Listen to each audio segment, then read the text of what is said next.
Hey, thanks for coming. The title of this video is The Science of Success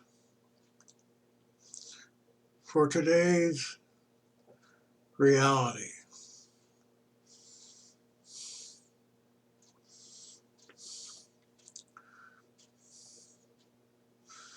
This is going to be a little different tack for most people,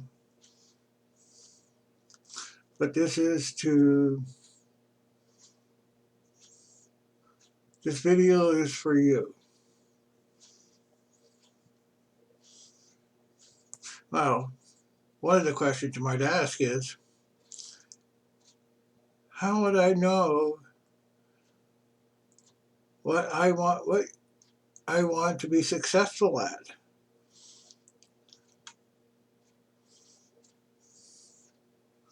And what are your credentials? I mean, those are reasonable questions.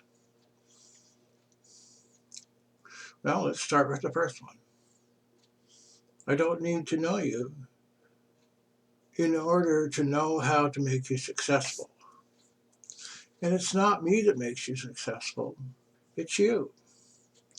You have within you the capability to be successful at whatever you want.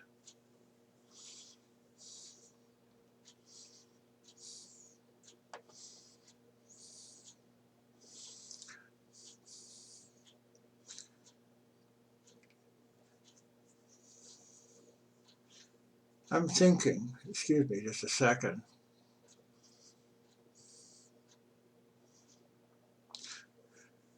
The question then becomes, well, what is it that you want to be successful?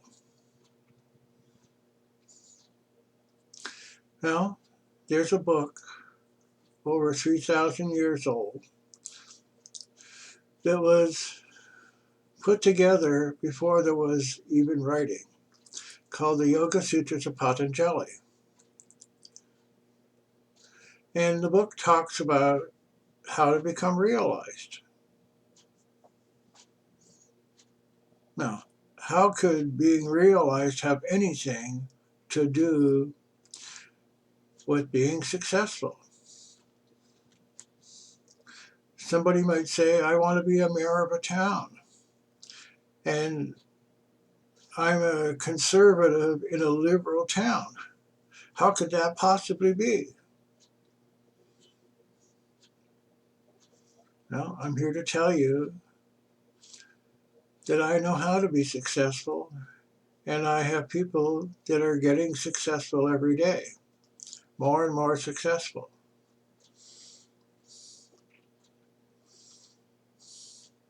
And it all has to do with becoming self-realized.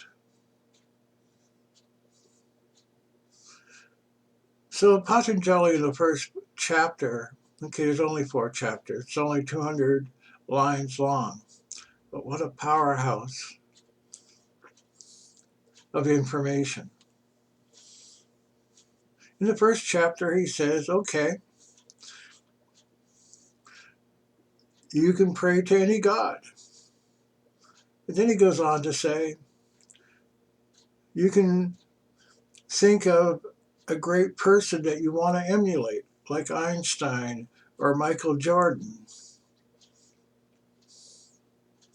or even a great politician. He goes on further and says, okay, you can still be successful even if you're an atheist. And he goes on further and says, oh, if you just have trouble with all this, think of a good thought and be successful with that. So with that type of outlook, then it's entirely possible to be the mayor of a town.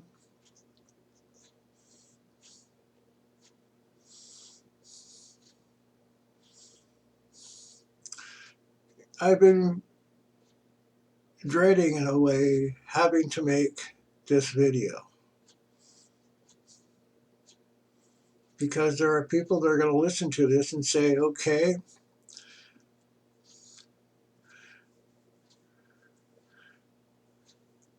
even if I believe you, what can you do to show me that that's going to work?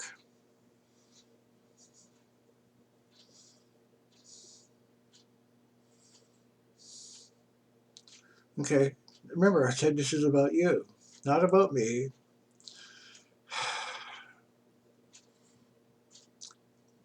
When people finally realize what I know is going to make them famous in the fastest way possible, they're going to badger me until they determine, yes, it's working, or no, it's not. So one of the things that's absolutely going to happen is you're going to demand my time. Even if you say no, some people have, you know, but that's the nature of this business.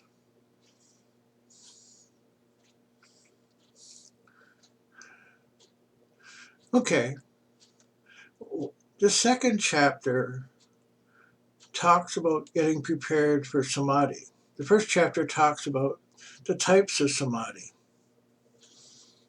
And the very first type of samadhi, as we are now in the beginning of the Satya Yuga, talks about samadhi that has distinguishable form. Some of you may have heard about the Christian type of meditation. And one of the ways that you meditate in Christianity is you think about a subject, and I'm thinking about angels and who saw angels in the Bible, and how would I feel if I saw an angel, about a particular subject. This type of samadhi is going on in every major National Football League team. Every player. They've made it to the majors.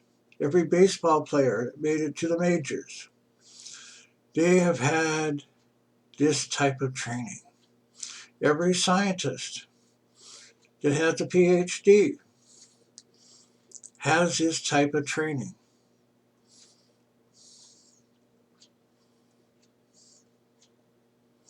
And if you look at all the things that they say about that, they pick and choose among some of the techniques that Patanjali talks about.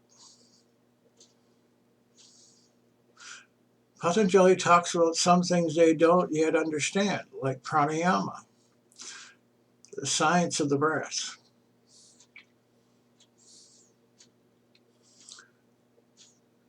Okay, so you'll hear about players that before they do a game, they imagine they make every play, how they're going to play it against Pittsburgh.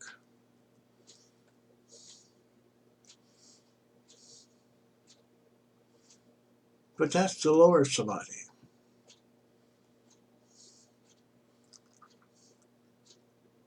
There are players that are into the second type of samadhi, like Michael Jordan. If you've ever watched him play, what you intuitively know is how intensely he is focused on making the play he wants to make. This is the second type of samadhi.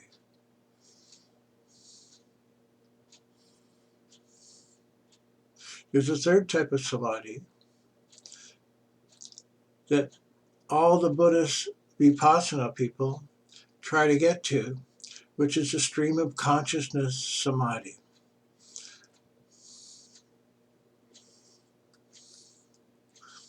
where you don't interrupt your thoughts, you just observe them.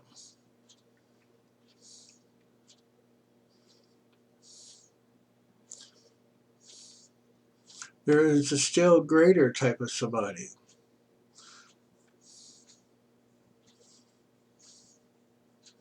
Where there is no thought. Samadhi, the technical definition is the observer, that's you, the act of observation. I want to become mayor. And the thing observed, being the mayor, become one and the same.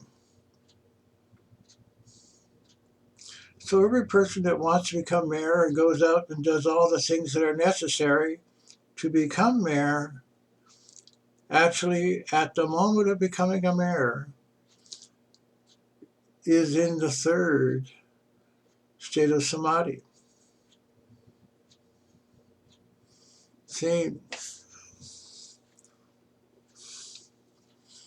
another example of samadhi like that is the Chinese definition of enlightenment. And what that definition says, we don't care what you think. We only care that at some moment you act like a realized person.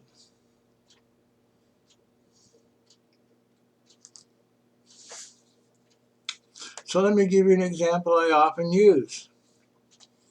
If you're walking along a street, a neighborhood, and a young child goes out racing after a ball, and a car's coming towards the child, how long does it take you before you decide, oh, I need to pick that child up?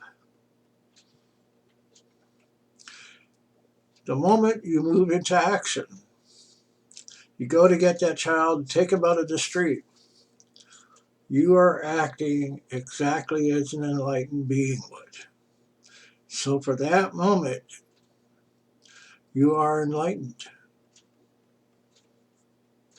Well, then the moment passes and you're back to being where you are, almost. Because acting like a realized being always leaves a mark on your consciousness.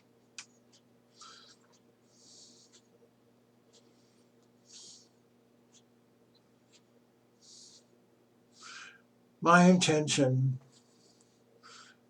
is to make your success accessible through thoughts and actions.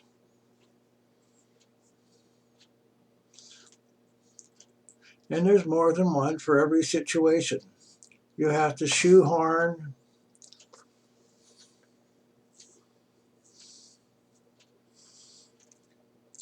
your desire into a framework that makes it possible.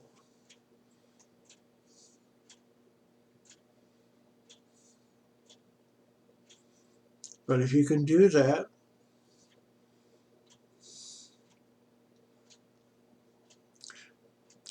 and you act like a realized being, you will be a realized being.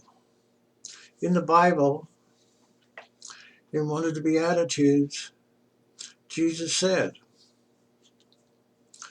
"Blessed are the pure in heart, for they shall see God."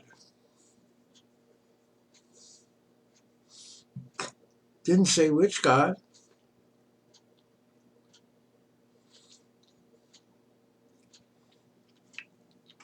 For the guy that wants to be mayor, his definition of God is to be the mayor. After he gets to be the mayor, he will think of something else to be.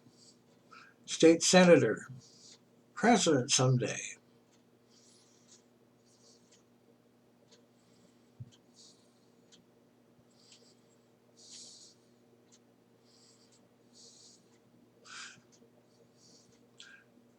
You know,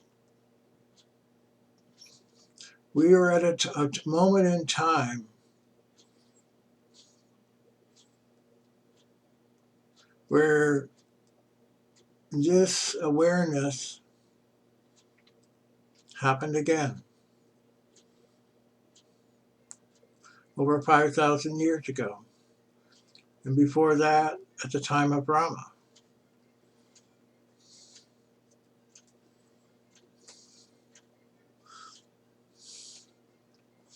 See, even though I look like a normal person, I'm actually from a different place than most of you. I came from a place called Vaikunsa.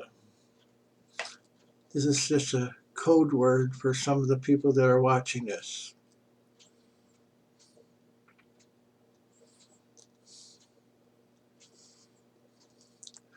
And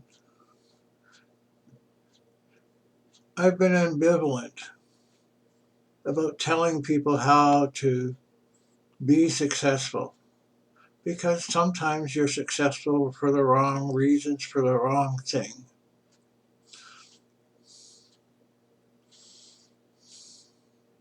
But it's too late for that now.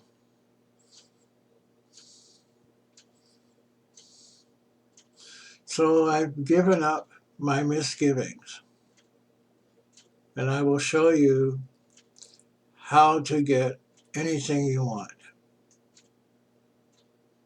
even though it means you're going to pester me.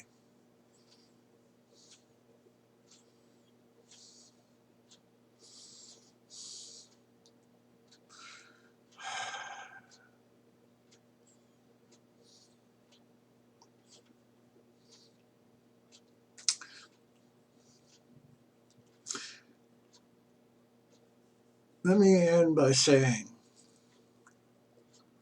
just like I couldn't help making this video and making that declaration, there are some of you that cannot resist taking up that offer.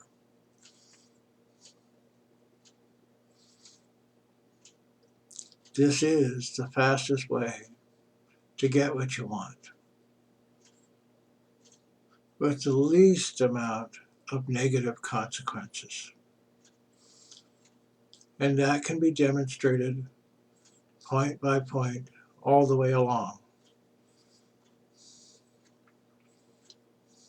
You must be happier entering into this process than you were the moment before, because the primary statement of Tantra is to make yourself happier the next moment.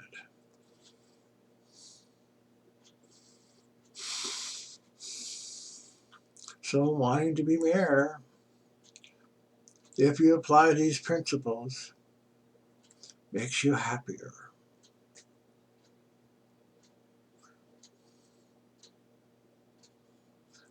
Thank you for listening.